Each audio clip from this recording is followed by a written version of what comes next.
The shuttle rumbled as it broke through the thin atmosphere of Quark's moon, a pale, cracked orb suspended in the orbit of a gas giant with red swirling clouds. Ilara Quinn sat near the back, her breathing steady, her gaze fixed out the small window to her left. The jagged ridges and sulphurous fields of the moon stretched endlessly below, painted in tones of gray, amber, and black. Her fellow cadets, 12 in total from 8 different species, were already suiting up or double-checking their gear. Some clicked mandibles in anticipation. Others adjusted neurolinks or flexed bioluminescent tendrils. Ilara, however, reached into the inner lining of her jacket and gave a gentle tap. A tiny head emerged, furred, round, and alert. Nibbles blinked up at her with wide, intelligent eyes, his tiny paws gripping the edge of her uniform collar. She whispered low, "Almost there. Just stay quiet until we're past the landing scans." Nibbles chirped once, then burrowed deeper into the warmth of her coat. Ilara had modified the thermal lining specifically for him, layering it to muffle sound and absorb movement. She wasn't technically breaking rules. There was no clause that specifically said pets were banned, but the Galactic Cadet Corps didn't look kindly on non-regulation biological companions, especially not on trial moons like Quark's, where survival simulations were meant to mimic disaster conditions. If discovered, Nibbles would be confiscated, at best. At worst, she could be expelled from the program altogether. The shuttle touched down with a jarring thud. A cascade of dust and pebbles sprayed outward from the landing gear, and the engines powered down with a shrill hiss. The door unsealed slowly, and the hydraulic ramp lowered with a heavy grind. One by one, cadets descended onto the moon's crust, their boots kicking up puffs of rust-colored grit. Ilara waited until most had left, her eyes darting to the scanning node embedded into the doorframe. It pulsed blue every 3 seconds. The scanning window.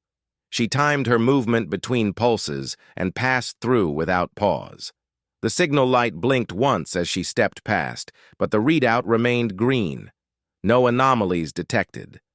Outside, the wind had a strange texture, almost like silk dragged across metal. It came in slow gusts and smelled faintly of burnt minerals. The terrain undulated in jagged formations, like the surface of a fractured gemstone. Razor-thin ridges jutted up between dry riverbeds and deep fault lines. In the distance, steam rose from sulfur pits, curling like lazy ghosts.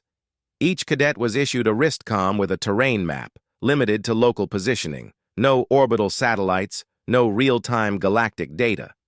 Survival on Quark's was part of the final phase of the interspecies program.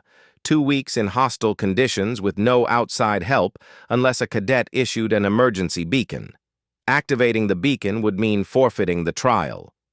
A tall, skeletal instructor from the Vren species stepped forward, his skin translucent and vein-lit. His voice rasped through a translator collar. "Welcome to Quark's. This moon is unstable, uninhabited, and in the final stage of tectonic life. Your objective: survive, map a 10-kilometer radius, and build shelter. You will not be assigned teams. Your alliances are your own to form or reject. The moon has its own rules. Learn them fast, or fail fast." His eyes scanned the cadets. "Begin." The group immediately scattered. The Vashal twins, a muscular amphibian pair known for their arrogance, bounded ahead, using their powerful legs to leap across a ravine with ease. A Skarn cadet, encased in heavy chrome armor, trudged in the opposite direction, sending tremors with each step. 2 feathered Zexorians took to higher ground, climbing with talon-like feet. Ilara headed east, toward a series of overhangs that looked like partial cave systems. Her steps were measured. She didn't want to waste energy. Once she was far enough from the others, she crouched beside a smooth boulder and unzipped her coat just enough to let Nibbles peek out. He sniffed the air, ears twitching. Then he climbed out and perched on her shoulder, alert and scanning. "You remember this," she said softly. "New world. Watch first. Move second. Nibbles chattered in response, then scurried down her arm and onto the ground. He moved fast, but stayed close. Ilara watched as he dug into the sand, sniffed the cracked stone, and climbed onto a mound of loose rock. She trusted him more than any scanner. Nibbles had saved her life during a landslide drill on Axiom Base, sensing the shift in the soil before any of the cadets had noticed. He had no enhancements, no cybernetics, just instinct honed by Earth's wild and her own training. A shout echoed from behind. "Hey, Earth girl! You lose your lunch?" It was one of the Vashal twins, the male one, Goro. He hopped toward her with a smirk, water sacs jiggling under his amphibian skin. Ilara didn't respond. He leaned on a rock, squinting at her. "What's the rodent for?" "You realize this isn't a pet show, right?" The female twin, Rika, landed beside him and snorted. "Maybe it's her emergency food supply." Nibbles, sensing tension, ran back to her boot and stood upright, puffing out his small chest. Goro leaned forward mockingly. "Going to bite me, little one?" Ilara remained still, her voice cold. "Mock him all you want. He'll outsurvive both of you." Rika laughed. "Sure he will. Maybe he'll sniff out a vending machine." The twins bounced off, leaving behind a trail of dust and arrogant laughter. Ilara shook her head and looked down at Nibbles. He was staring after them, unmoving, his body stiff. Not from fear, from attention. Her gaze followed his. A vibration, almost imperceptible, tickled her boots. She crouched and pressed her hand to the ground. Nothing, but Nibbles's fur bristled. "Not now," she whispered. "It's too early." She made camp quickly, finding a crevice between two sloped ridges. It offered decent wind cover and visibility. She layered thermo blankets over the entry, set a solar-powered kettle on a flat stone, and opened a ration pack. Nibbles refused food. He kept staring at the ground. "Okay," she said. "We'll sleep in shifts." That night, the temperature dropped hard. Ice crystals formed in seconds on exposed metal. Alien cadets lit plasma fires or activated emergency heat foils. Ilara shared her warmth with Nibbles, who curled into the crook of her arm, still alert, tail twitching in his sleep. She woke twice to him growling softly at nothing. By morning, the first incident had already occurred. One of the Zexorian climbers had fallen from a ridge. Minor injuries, but enough to activate the med drone. The simulation continued, but tension rose. Quarix wasn't just a test. It was alive, shifting, watching, and something beneath its surface was moving. Ilara looked down at Nibbles, who had taken to circling the perimeter of their camp. He was listening, waiting, and so was she. By the second day on Quarix, Ilara noticed changes that the others didn't. At first, the signs were subtle, shifts in the dust patterns, tiny landslides where there had been no wind, and cracks in the hardened crust that hadn't been there the previous night. The surface of the moon seemed to breathe, like something vast and slumbering beneath it was beginning to stir. Nibbles had stopped exploring. Instead, he remained within a 3-meter radius of their shelter, his nose constantly twitching, his movements slow and methodical. He pressed his small body to the ground often, ears flat, tail rigid. Ilara followed his behavior with increasing concern. She made it a point to mark every oddity she observed on her wrist comm: shifted rock formations, trembling dust plumes, localized drops in temperature. Her terrain model was quickly diverging from the baseline map provided by the instructors. Something wasn't right with this sector of the moon, and Nibbles knew it. By midday, a deep hum resonated through the ground, too faint for most ears, but enough to cause Nibbles to freeze in place. Ilara had been setting up a rudimentary wind trap to collect water condensation when she noticed him locked in position, staring into the west, toward a jagged canyon that bisected the zone. She turned off her tools and moved beside him, kneeling in the sand. She placed her palm to the rock. Nothing. Not a tremor. Not a sound. But Nibbles's fur was bristling along his spine. "Show me," she whispered. The creature darted ahead, stopping only when he reached the edge of a small crevice. He stood on his hind legs and sniffed the air, then let out a high-pitched series of clicks, something between a warning and a cry. Ilara didn't wait. She activated her terrain scanner and pointed it into the crevice. The data returned with no anomalies. She frowned. That wasn't possible. Even a basic fault line should register minor instability. She set her tools down and pulled out an analog sensor strip from her field pack, a rare piece of equipment she had modified herself. When she lowered it into the gap, the readout flickered for a second, then flatlined. "No signal," she muttered, "but no failure either." Just silence. Nibbles pawed at the ground, then backed away, his body language screaming discomfort. Ilara looked around. A faint dust trail was approaching from the east. Two cadets, Goro and Rika, were bounding across the terrain with characteristic arrogance, their gear strapped loosely, flapping in the wind. She stood up, crossed her arms, and waited. "You scouting for worms now?" Goro asked, his gill plates fluttering as he laughed. "Heard a rumor you're mapping ghost zones." Ilara didn't respond. Rika flicked a small stone toward Nibbles, who dodged it easily. "He's still alive?" Thought the gravity would have turned that puffball into jam by now. Ilara's voice was firm. "This area isn't stable. Something's happening beneath the surface. You should avoid the canyon edge." Goro stepped forward and peered into the crevice. "Looks solid to me. Want us to report you for panic-mongering? You know the rules. Call it what you want," she said. "But don't camp here." Rika rolled her eyes. "Please. The only unstable thing here is your Earth brain." She turned and leapt away, followed by her brother, the two leaving behind clouds of derision and fine dust. Ilara didn't move. She lowered herself back to the ground beside Nibbles, who was now furiously digging at a patch of soil near the edge. His claws struck something hollow. She leaned in and brushed away the grit. Beneath the surface was a thin layer of shellstone, porous rock with a strange resonance. She tapped it lightly, and the sound echoed deeper than it should have. "That's not solid," she murmured. "It's a ceiling." She took out her field blade and carefully carved a small hole, exposing a narrow hollow beneath. Warm air drifted up, dry and metallic. It smelled of pressure, compressed air released from an old wound. She recoiled slightly. The deeper layers of quarks were shifting, and if her hypothesis was correct, the outer shell was thinning by the hour. Nibbles let out a low warble and darted back to the shelter.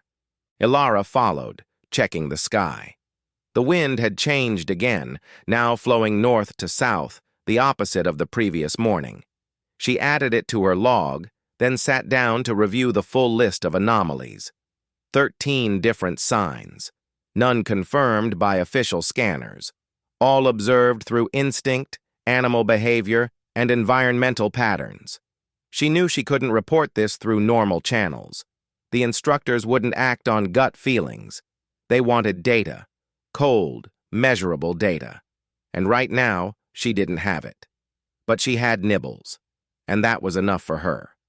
That night, she reinforced the shelter with layered stone and reoriented the entrance to face the west slope, using the ridge as a buffer in case of wind shifts. Nibbles refused to sleep. He paced the perimeter again and again, every few minutes stopping to sniff the air or press his tiny head against the ground. Around the third hour, Ilara heard the first distant groan from the earth. It was low, like a whale song played through miles of rock. She sat up, fully alert, and watched as a ripple passed across the nearby flats. The dust rose briefly, then settled. No quake, just movement, like something beneath had shifted its weight. In the early hours before sunrise, her comm pinged, an alert from another cadet. Injuries reported at Sector Delta. One of the metallic scarn had fallen into a fissure that hadn't been marked on the map. Rescue drones were dispatched. The incident was labeled environmental instability. Ilara closed the comm and looked at Nibbles. He had returned to her sleeping role and was curled tightly into a ball, his body still trembling. She reached out and gently stroked his back. "You knew," she whispered. "You always know." She stared out into the growing light on the horizon.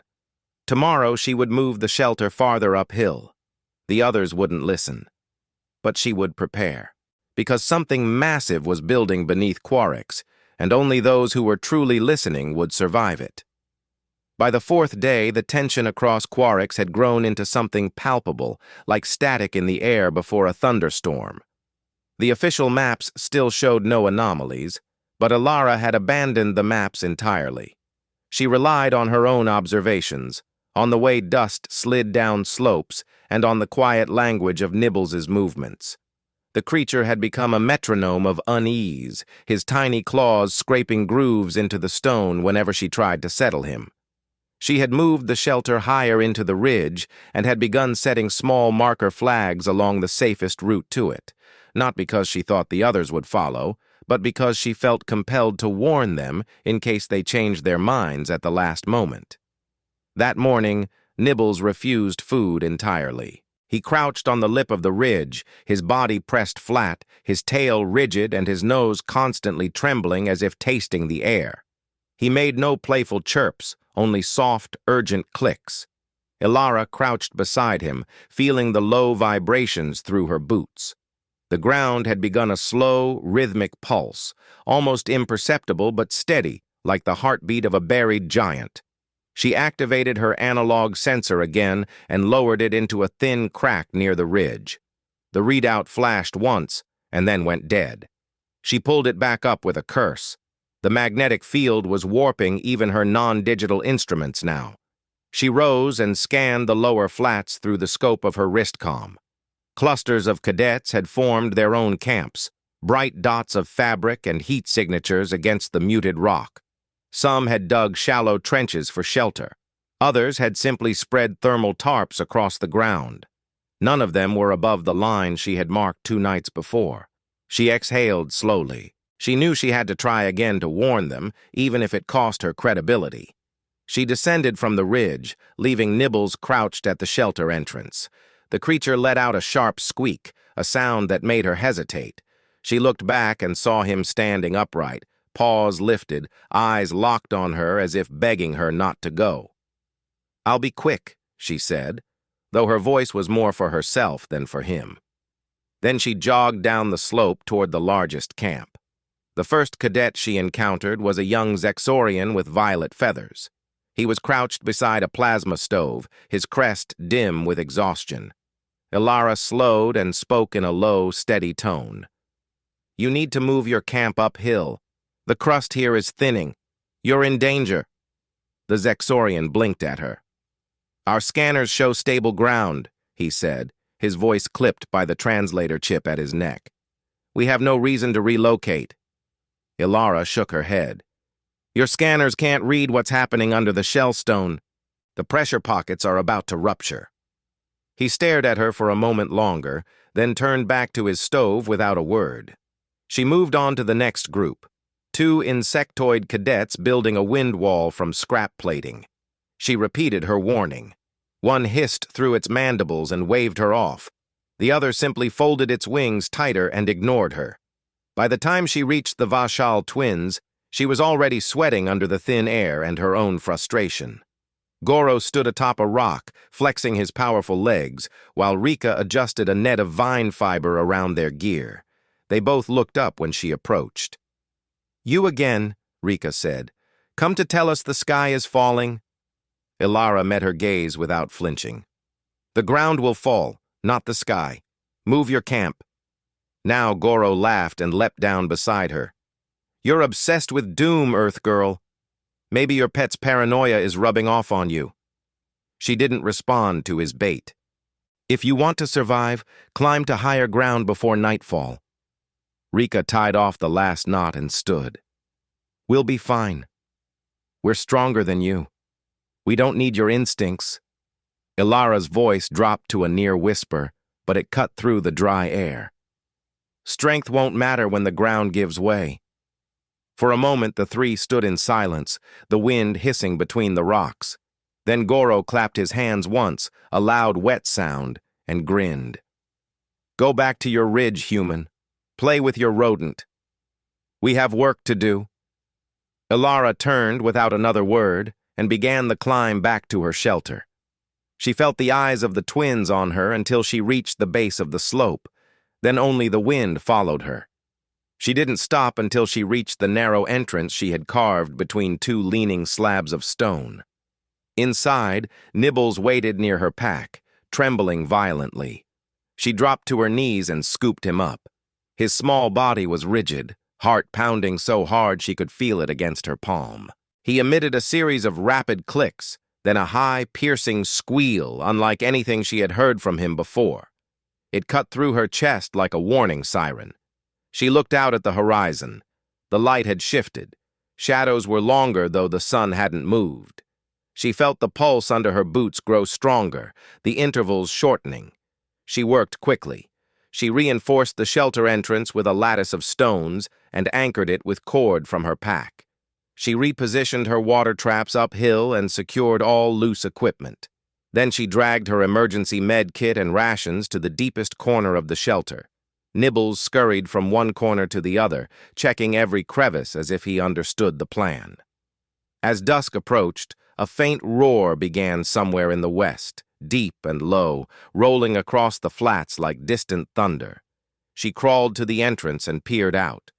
Dust plumes rose in scattered bursts far below, each one followed by a tiny tremor she could feel in her elbows. She tapped her wrist comm. No signals, no messages. No one had moved their camps. She pulled back inside and sat cross-legged, Nibbles pressed to her chest. "We've done what we can," she whispered, stroking the soft fur along his spine. "If they won't listen, we can't drag them up here." The creature's ears twitched at every distant sound, his tiny claws gripping her sleeve. Outside, the light dimmed to a copper twilight, and the wind died completely. The silence that followed was unnatural, a heavy stillness that pressed on her eardrums. The pulse beneath the ground had become a continuous tremor now, too subtle to see but impossible to ignore. Ilara closed her eyes and slowed her breathing. She pictured the ground as layers of fragile glass, each one cracking a little more under pressure. She had seen fault line data before, had studied tectonic simulations in sterile classrooms, but this felt different. This felt alive, like something old and patient was preparing to wake. She opened her eyes and reached for her field journal. Her hands were steady as she wrote, "Quark's crust under extreme stress, pressure pockets unstable, major seismic event imminent within 24 hours. She stared at the words for a long time, then set the journal aside. Outside, somewhere far below, an alien cadet shouted, just a single sound, sharp and echoing, then silence returned. Ilara tightened her hold on Nibbles. He buried his head under her chin, trembling. She whispered again, softer now. "Hold on. Just a little longer." The moon under her shifted once more, like a sleeper rolling over.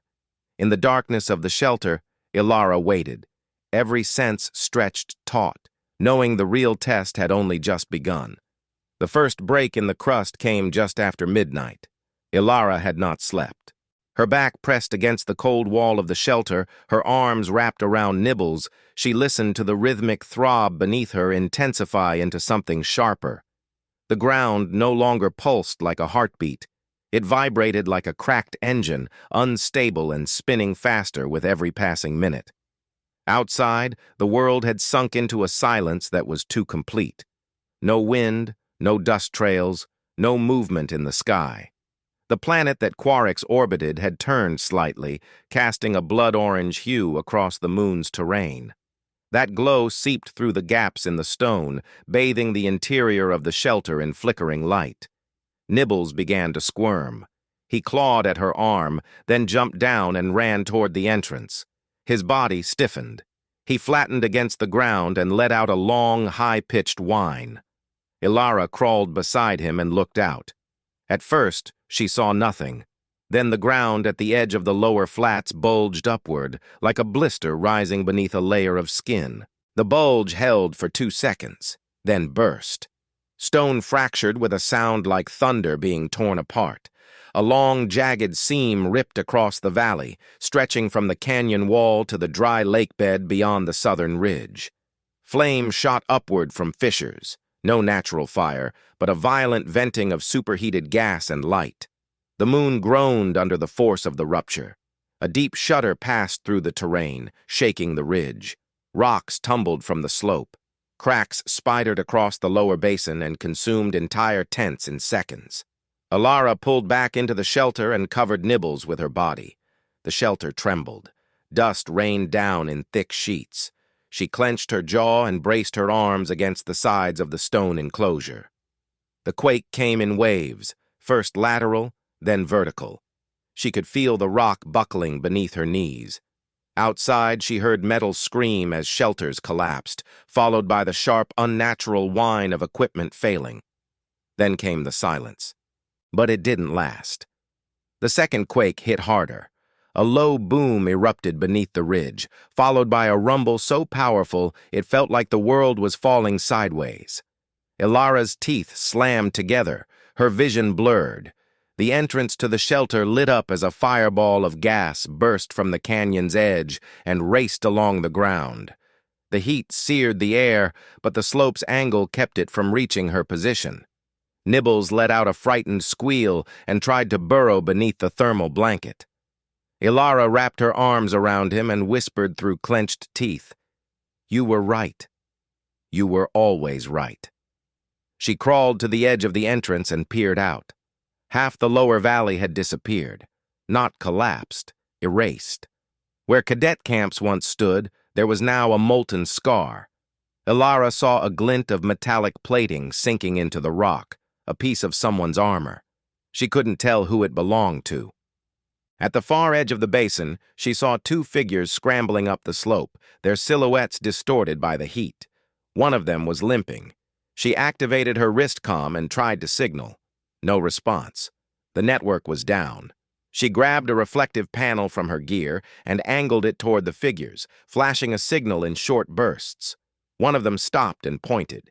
The other fell to her knees. Ilara recognized the shape of Goro's frame, too broad for anyone else. That meant the smaller figure was Rika. Both of them were alive, but barely. Ilara didn't hesitate. She packed her essentials in seconds, scooped Nibbles into the sling she had fashioned earlier, and slid out of the shelter. The ground was still unstable, soft in some areas, cracked in others. She moved carefully, picking her way down the safest slope she could find. The heat from the ruptured crust stung her face and blurred her vision. She tasted sulfur in every breath. She reached the twins just as Rika collapsed again. Her skin was blistered along one arm. Goro's gills flared erratically. His chest armor was charred. Ilara dropped beside them and opened her medkit. She sprayed coolant foam on Rika's arm and secured her airway with a breathing strip. Goro tried to speak, but no sound came out. "You're safe," Ilara said firmly. "We're going up." "Can you walk?" Goro nodded slowly. Ilara helped him stand and motioned for him to support his sister. Together, they moved slowly toward the ridge. Behind them, the moon trembled again, a slow, dragging quake that rolled across the basin like thunder over water. Loose stone crumbled beneath their feet. Twice, she had to grab Goro by the shoulder to keep him from slipping. Nibbles rode silently at her chest, eyes wide and unblinking. They reached the upper slope just as the third rupture cracked the surface below. This one was quieter but far more devastating. The entire southern ridge collapsed inward, triggering a chain reaction. A wave of fire and rock swept across the canyon floor, consuming what remained of the central camps. Even from the ridge, the heat was overwhelming. Ilara turned her face away and pulled her hood tight. Back at the shelter, she pushed open the reinforced entry and guided the twins inside. Rika collapsed onto the blanket, coughing violently. Goro fell beside her and lay still. Ilara opened her emergency water pack and poured half into a thermal bowl. She handed it to Goro, then turned to Nibbles, who had crawled out and was inspecting Rika's wounds. He sniffed along her arm, then pressed his body against her side. For the first time since the tremors began, Elara allowed herself to exhale fully. The shelter held. She had chosen the right spot, but she knew others hadn't been so lucky. She reached for her field journal with a trembling hand and wrote with slow, deliberate strokes. Massive crustal collapse. Multiple confirmed casualties. Sector Delta erased. Estimated 60% of surface now unstable. Her fingers paused. She looked at Nibbles, who had curled beside Rika and was watching her silently. She added one more line. Instinct saved us. The rest of the night passed in a haze of smoke and aftershocks. Elara didn't sleep. She sat at the entrance watching the basin flicker like a dying star field. In the distance, faint signals began to blink on her comm. Distress beacons, one after another. Silent cries for help rising from what was left of the cadet corps. The sun rose over Quarix in a haze of ash and violet light. The landscape no longer resembled the ridged terrain the cadets had landed upon just days earlier. Where valleys once curved between slopes, there were now gouged craters and smoldering vents. The smell of scorched minerals drifted through the thin atmosphere, laced with the faint sting of ionized gases. Elara stood just outside the entrance to her shelter, boots planted firmly on fractured stone, her arms folded across her chest. Her gaze scanned the desolate horizon, noting each new scar the moon had etched into itself overnight. The comm device on her wrist, long silent, blinked twice and emitted a short pulse. She tapped the screen, and a single directive appeared. Remain in position. Extraction inbound. Medical priority assigned to injured. She didn't react. She simply turned her head slightly to glance at the interior of the shelter where Rika lay sleeping, wrapped in thermal cloths. Goro sat beside her, cradling a mug of warm electrolyte solution. His armor was blackened and cracked, his face pale with exhaustion, but his posture was calm. For once, the smugness had vanished. When his eyes met Elara's, there was only silent acknowledgement between them. She crouched and gently touched Nibbles's head. He nuzzled her palm but didn't move from his post beside Rika. He had not left her side since she collapsed. Every time her breathing grew shallow or her body tensed in sleep, he nudged her with his tiny nose until her muscles relaxed again. His instincts didn't end with warnings. They extended to care. The faint roar of engines disrupted the morning stillness. Elara looked up. A tri-engine skimmer descended from the upper atmosphere, its reflective hull catching the light of the gas giant beyond. Two more followed, their silhouettes cutting through the sky like silver knives. As they neared the surface, the skimmers fanned out, targeting zones marked by activated distress beacons. One hovered above the ridge and began lowering a reinforced platform. Goro stood. "Do you think anyone else made it?" Elara kept her eyes on the descending platform. "Some. Not all." He didn't press her for more. The platform touched down with a thud. A medical officer stepped off, fully suited in hazard gear, and motioned toward the shelter. Elara nodded once and stepped aside to allow Rika to be lifted first. Goro followed, limping slightly, but refusing assistance. Elara remained at the edge, Nibbles now perched on her shoulder, watching everything with alert eyes. The officer turned to her. "Are you injured?" She shook her head. "No, just tired." "Your shelter was well chosen," he said. "Highest survival rate in the quadrant. 2 confirmed. Any other cadets reach your position?" "No," she replied. "Just those 2. The others ignored the warning." The officer paused. "Your warning?" She nodded. "I saw it coming. My companion saw it first." The officer looked at Nibbles. "You smuggled an Earth mammal into a live trial zone?" Elara didn't flinch. "I did." "That's a direct violation of—" "It saved lives," she said flatly. "His senses picked up the shifts before our scanners did." He led me to high ground. He detected fractures. He warned us before every rupture. The officer stared at her in silence for several seconds, then tapped a sequence into his datapad. Noted. We'll include it in the debriefing. She didn't thank him. She stepped onto the platform, still holding Nibbles close, and waited as it lifted them off the cracked surface. The ascent was slow. From this height, the full devastation was visible. The central basin was nothing but molten rock now, and entire camps had vanished. Craters glowed faintly. 2 extraction teams worked on opposite edges of the blast radius, pulling injured cadets from crumpled shelters or digging through collapsed ridges. Med drones zipped between them like wasps. It looked less like a survival simulation and more like the aftermath of a failed invasion. The skimmer bay was quiet. Cadets sat in assigned rows, many wrapped in silver blankets, faces bruised, limbs bandaged, expressions hollow. When Ilara entered, conversation stopped. All eyes turned to her. She ignored them and moved toward an empty seat near the side viewport. Nibbles curled up in her lap and buried his head under her arm. After a moment, Goro walked over and sat beside her. He didn't say anything. He simply stared out the viewport with her, watching Quarix grow smaller as the skimmer rose through the cloud layers. An hour later, they were docked on the orbiting station. Clean air flooded the sealed corridors. Medical personnel triaged each cadet with efficiency, scanning vitals and issuing sedatives where needed. When Ilara's turn came, she stepped forward without hesitation. The officer reading her file looked up. Ilara Quinn, human. Survival score, 98 percentile, 0 injuries, 2 rescues. Unregistered organic unit attached?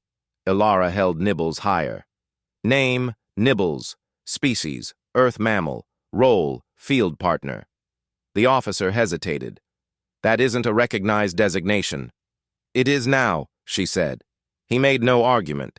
He updated the file and stepped aside. Inside the debrief chamber, the air was still and cold. A single large screen showed a rotating model of Quarix, annotated with damage zones and seismic data. At the front stood Commander Vethan, a 4-armed Tarsan with gray skin and crystalline eyes. He regarded the surviving cadets with a gaze like shattered glass. "You were tested," he began, his voice a sharp echo in the sterile room. Quarix was chosen for its instability, but the events of the last 30 hours exceeded projections. 17 cadets were stationed across the survival zone. 10 activated distress beacons. 3 did not survive long enough to trigger any. 4 reached higher ground. 2 were led to it. He turned to Ilara. "Cadet Quinn, we've reviewed your logs, your warnings, your location selections, your terrain predictions, your companion's behavior. It is the assessment of this council that, had the other cadets followed your guidance, the survival rate would have been significantly higher." The room was silent. The commander continued. "You broke regulation by bringing an unauthorized life form. You also saved lives because of it. The Galactic Cadet Corps is not blind to the complexities of survival, nor are we blind to the limitations of our own equipment." He nodded once. "Effective immediately, the training doctrine for frontier cadets will be amended to include biological early warning units where feasible. Your companion will be registered under experimental support classification." Ilara said nothing. She simply lowered her hand to stroke Nibbles, who blinked slowly in her arms. The commander's voice softened. "Instinct, observation, pattern recognition. These are not traits exclusive to machines. The galaxy is ancient. Much of it resists analysis. Sometimes what saves us is not our code or our numbers, but our willingness to listen." He gestured toward the exit. "You are dismissed." Back in her quarters, Ilara sat on the edge of the cot and watched the stars move slowly past the window. The silence of space was different from the silence of Quarix. This one didn't pulse. It didn't whisper. It didn't threaten to split open under her. Nibbles slept curled at her feet. She reached for her journal and flipped to the last page. Her handwriting was slow but steady. "Quarix is quiet now. The fault lines have stopped shifting, but the lesson lingers. Listen to the ground. Listen to the air. Listen to what lives with you. Machines may measure danger, but life feels it first.